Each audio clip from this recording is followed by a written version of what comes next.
Want to learn jazz? Learn these 10 tunes first. You need to know these 10 tunes first when learning jazz, and this is why. When learning jazz, start by learning tunes. Learning tunes from the American Songbook is one of the most important ways how you learn jazz. Why is this? Is what I'm going to discuss in this video. I also believe there are certain standards that give you a head start when you have to learn jazz. Therefore, I've made a list of 10 of the most important tunes to learn first, including the Weissen House.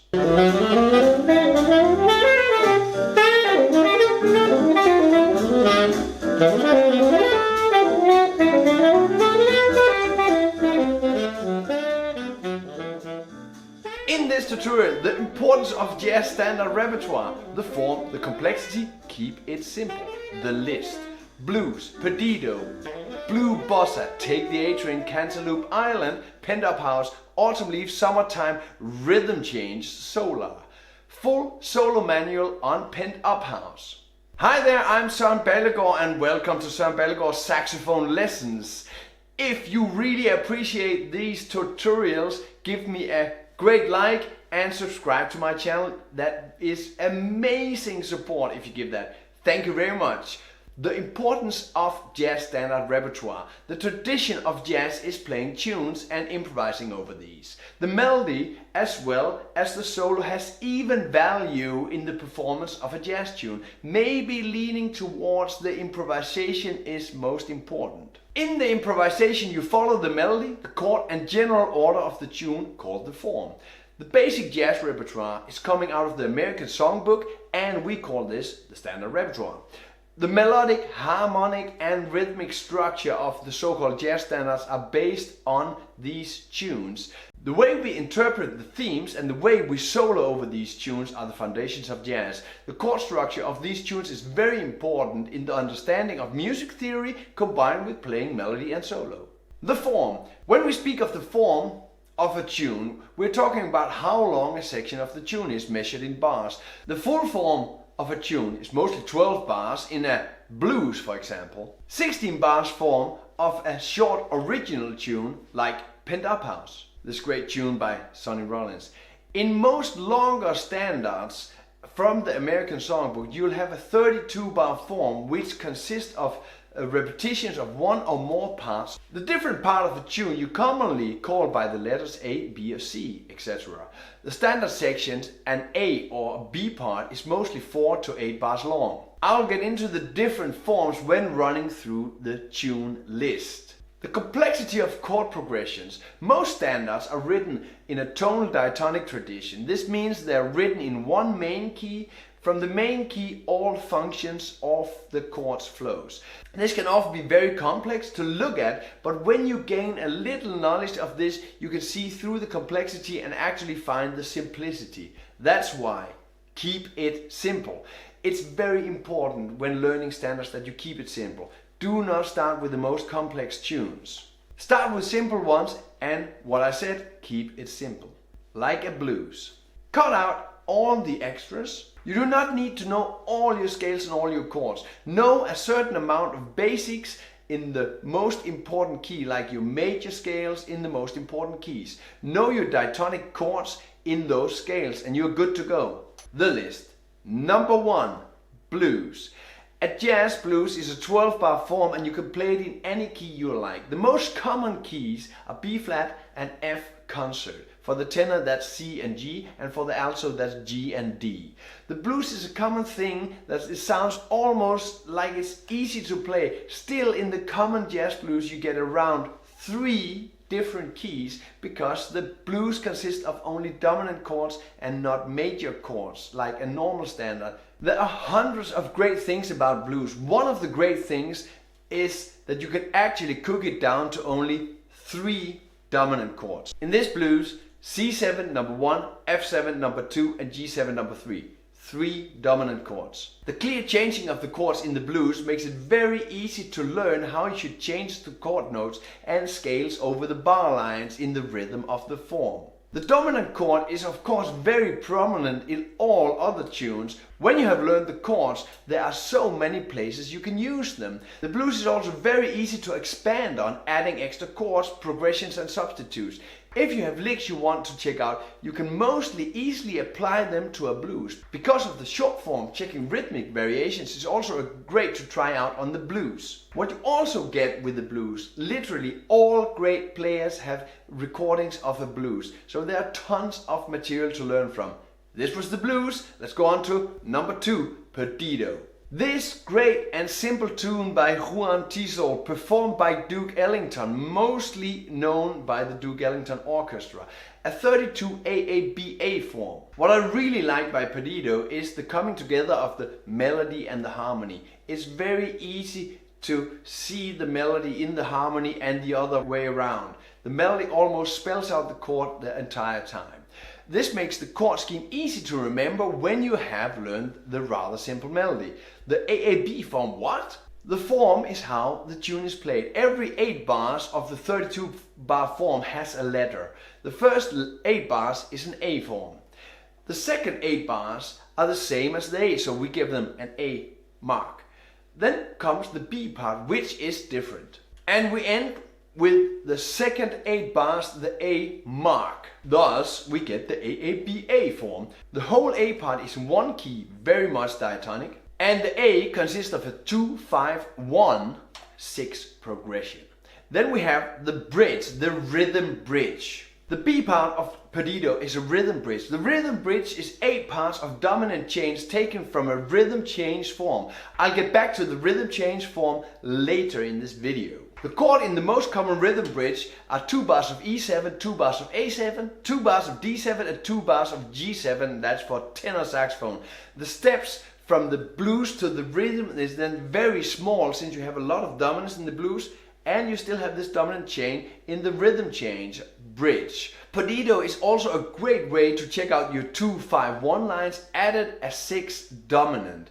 It's also a great tune to get around because of the different keys in the rhythm bridge. Check this out, check the rhythm bridge, but begin with the blues. This was Perdido.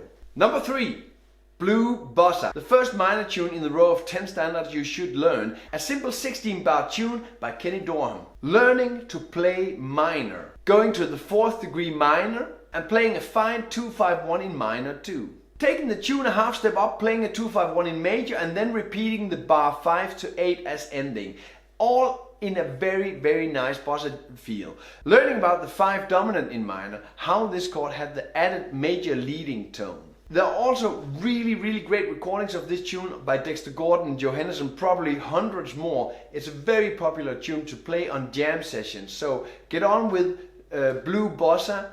Simple, nice bossa feel. Getting into this minor feel, playing the 2-5-1s, changing this to a major 2-5-1. Good luck with Blue Bossa. Number 4, Take the A Train. This great standard by Billy Strayhorn, performed by Duke Ellington, takes you through some of the basic jazz standard progressions. Learning the sound of these standard progressions is a really great reason to learn Take the A Train. Also, a rather complex melody for such a simple tune makes it fun to play. The form is an AABA. In an A part, in the 3rd bar you will encounter the 5 of the 5, the secondary dominant. Learn to play this sound because you will encounter this in so many standards. The bridge makes a movement towards the 4th degree, which is also a very common jazz move in so many other standards. Get this into your vocabulary. Take the A Train is very highly ranked in the performance catalog. Almost everybody has a recording of this tune. Go out and find recordings of this tune and get inspired. Cantaloupe Island, modal. This famous tune by Herbie Hancock is a classic which is called on every session. The tune is a short 16-bar form consisting of 4 chords played in a funky light rock groove.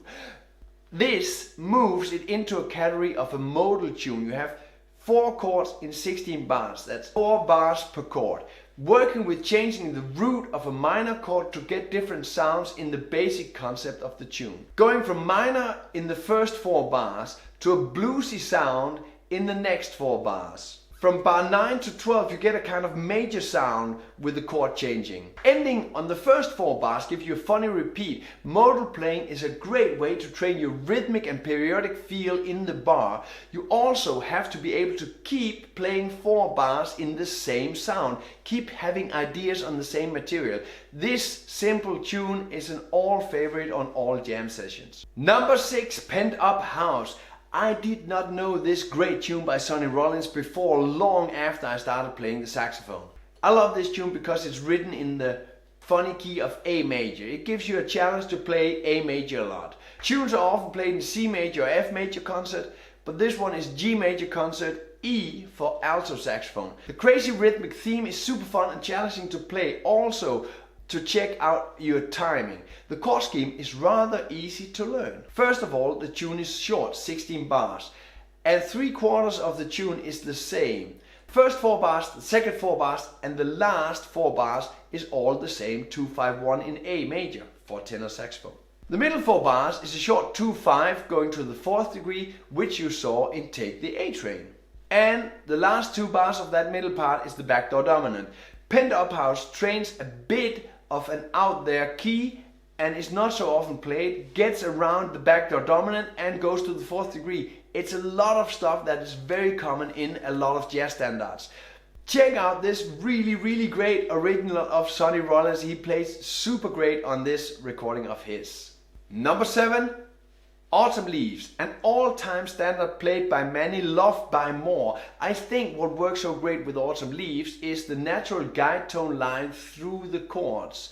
The melody is that simple and logical, it's almost fairy-like.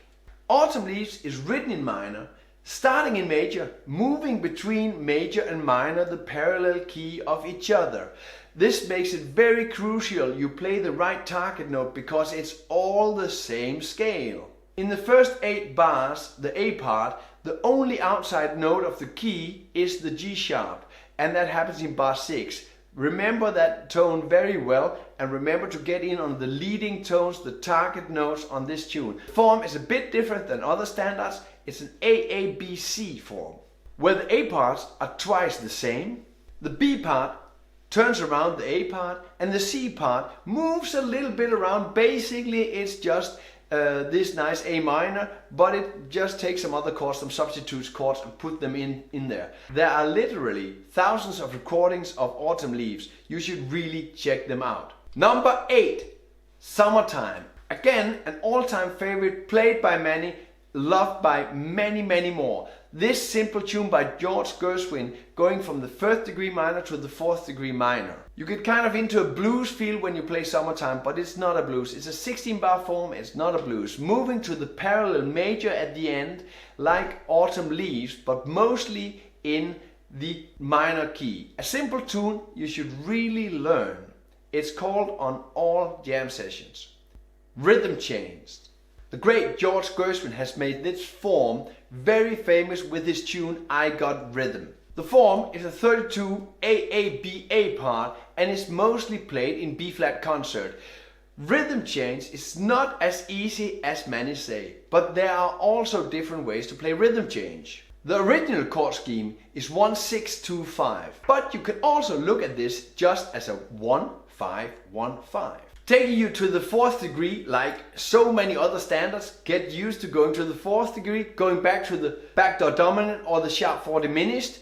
The bridge is what everybody calls the rhythm change bridge. 4 dominant chords in the circle of 4th ending on the dominant key of the song. For example, with the rhythm in C, you play 2 bars of E7, 2 bars of A7, 2 bars of D7, 2 bars of G7. You remember this from Perdido, exactly the same bridge. So when you learn this bridge on Perdido, you automatically have this on the rhythm change too. Played by so many people, there are hundreds and thousands of recordings of really great rhythm change. All the greats have played rhythm change, so check it out. Solar. A short 12 bar form. Don't mix this up with the blues, it's not. It's going through 4 different keys.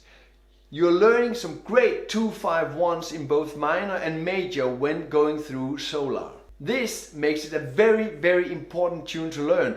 Also, the fast changes of tonality makes this important to be able to do. It's very important to change the tonality very fast in your playing, in your brain. You need the flexibility to change keys and think. The clear changing key is also one of the things that also makes it easier to play solar. You have very clean cuts and you're changing the key radically every time. A lot of great players have also make a take on this, so check this out, check solar out. It's number 10 in our list. Did I forget any standards? Put your suggestions in the comment below. Do you have any suggestions to the 10 first tunes you need to learn? Put it down there in the comments. This is where you should begin, but there are so many tunes. I probably forgot one or two or a lot. The simple tunes you have to learn that are basic for jazz learning. Let me know if you come up with any tunes. Love to hear your comments in the comment section below. Thank you.